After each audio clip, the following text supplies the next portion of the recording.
week, we sent our own Ainsley Earhart to Chicago to investigate allegations of patient dumping that have rocked the University of Chicago Medical Center. Now, the former administrator at the heart of this controversy, none other than the First Lady, Michelle Obama. Let's take a look. Before you buy into Barack Obama's universal health care plan, you might want to hear about a little-known medical program key members of his administration started on Chicago's South Side. It's called the Urban Health Initiative, and it's been stirring up quite a controversy in the Windy City. The program began in 2006 as the brainchild of First Lady Michelle Obama when she was the VP at the University of Chicago Medical Center.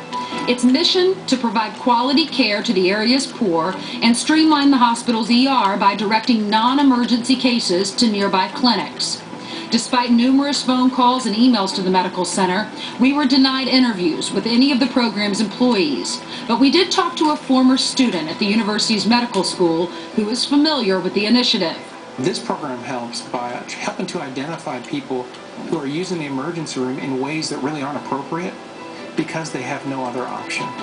And it helps wed those patients with a far superior patient-centered medical home model. That's the biggest win-win situation there is because the patient benefits and the healthcare costs go down. But it requires some investment. To get that investment, Michelle Obama, along with close friend and future Obama advisor Valerie Jarrett, hired, you guessed it, Obama spin doctor David Axelrod. He began to wage the initiative's PR campaign. It worked. The good press surrounding the program helped the hospital win a $23 million grant. And even today, the initiative continues to be the beneficiary of government funding. It received $190,000 from the omnibus spending bill, which is on top of the more than $50 million in tax breaks the hospital's given every year. But now critics are asking whether redirecting patients helps the poor or the hospital's bottom line. The program certainly provides the university physicians here a convenient way to focus on their wealthy patients and push the uninsured out the door. Last year, 12-year-old Dante Adams was attacked by a pit bull. His mother immediately took him to the university's emergency room. However, the staff was more interested in her insurance provider, she says, than they were in treating her son. After learning she has Medicaid, Dante was promptly redirected to a hospital an hour away. The incident caught the attention of the American College of Emergency Physicians early in 2009. They issued a scathing press release criticizing the Urban Health Initiative, saying, quote, "This is a dangerous precedent that could have catastrophic effects in poor neighborhoods across the country." A few months later, a 78-year-old Medicare patient died in the waiting room after nurses failed to register him for almost 4 hours. Unfortunately, these experiences are far from uncommon. The Chicago Tribune reported that 32% of patients redirected from the university's ER are poor or uninsured. And people we interviewed outside local clinics said the university would be the last emergency room they would visit. I know several people that have had a personal experience. It took them a long time to see them, even just to register them. It took a long time for that, and they were like excruciating pain. Before I go to the University of Chicago, I'll think of other hospitals that are probably further out of the area, which the University of Chicago is like one of the closest hospitals to my home. I'll pass them and go somewhere else. According to community activist Shannon Bennett, this has led to a backlash among Southside residents. We hear about what the university is saying as their purpose of what they want to do, and we see something different, and what we see different is that our community been left in the cold. He's also skeptical of the program's claim that patients directed away from the hospital are receiving better care at local clinics. They are not getting better care, and part of what the issue is that these clinics are usually staffed by the county, and to my understanding, that service, of course, is nothing comparable to what you're going to get at the University of Chicago. Healthcare professional David Catron has spent over 25 years in the business and agrees with Bennett's assessment. The Urban Health Initiative is not about charity. It's about reserving beds in the University of Chicago Medical Center for well-heeled, well-insured patients. In fact, he goes even further, calling the initiative a patient dumping scheme, a practice outlawed by President Reagan back in 1986. If it doesn't violate the letter of the law, it certainly violates the spirit of the law. It is patient dumping. So what's the potential fallout? A similar practice was exposed in LA 3 years ago when surveillance videos caught a hospital kicking homeless patients out onto the street. Using that as an example, the university's medical center might be brought up on formal charges and face a huge civil penalty. For now, at least, it's business as usual, and the university continues to receive federal funding.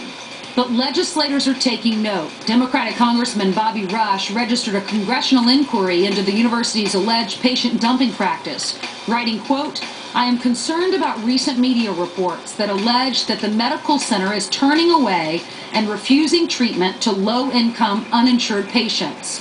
Republican Senator Chuck Grassley also called for action over a year ago.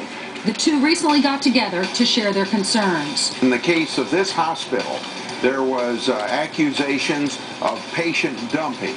Congressman Rice came to me. We visited about this. We're thinking in terms of legislation on the health care reform bill that's coming before Congress.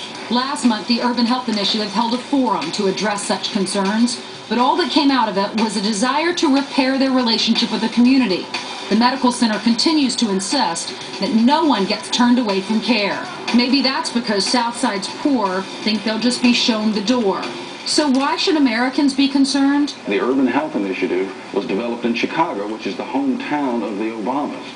If they will develop a program like this for their neighbors, what are they likely to do for us out in flyover country? With health care high on the presidential agenda, we will soon find out. We are going to pass health care reform. Not 10 years from now, not 5 years from now. We are going to pass it this year.